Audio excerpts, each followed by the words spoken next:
Voilà, nous sommes à la Procure avec Jean Tullard, que nous remercions de venir nous voir pour évoquer avec lui son dictionnaire amoureux de Napoléon.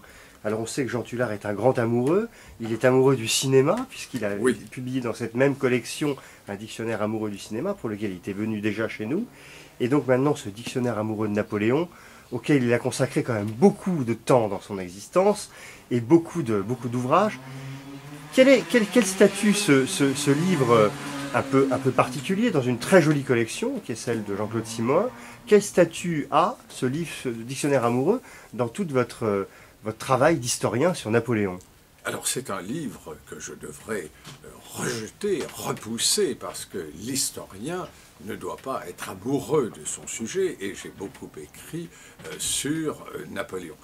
Alors, évidemment, j'aurais préféré écrire dictionnaire amoureux du roman policier, dictionnaire amoureux, mais c'est fait du Tour de France, dictionnaire amoureux, je l'ai fait pour le cinéma.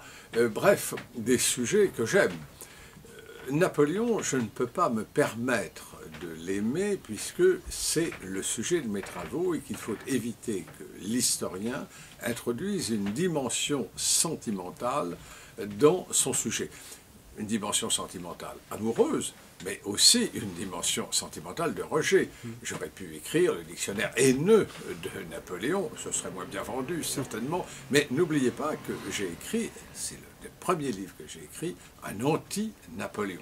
Mais l'anti-Napoléon, c'était pas moi, c'était une étude sur les pamphlets anti-napoléoniens qui commencent dès 1814, et je voulais montrer qu'il y avait deux courants qui détestaient Napoléon.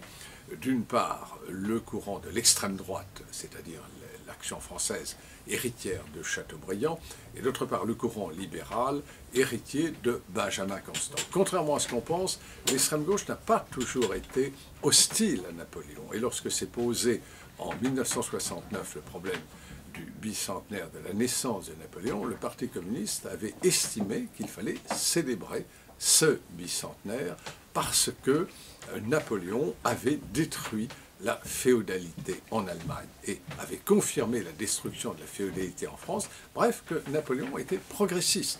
Donc vous voyez qu'il y a une très grande ambiguïté et qu'il faut bien se garder, à propos de Napoléon, d'employer le terme amoureux ou haineux. Alors vous allez me dire, mais alors pourquoi ce titre? Pourquoi ce titre? Parce que c'est le titre de la collection et parce que j'aime Napoléon, mais j'aime le Napoléon, héros de cinéma, le Napoléon, héros de romans policiers et le Napoléon, père de la gastronomie. Et voilà, j'écris déjà le dictionnaire amoureux du cinéma, je devrais écrire le dictionnaire amoureux de la gastronomie, mais c'est fait, et le dictionnaire amoureux du roman policier, mais ce sera fait par quelqu'un d'autre. Merci Jean Tullard, et donc je recommande la lecture de ce dictionnaire amoureux de Napoléon, paru donc chez Plomb.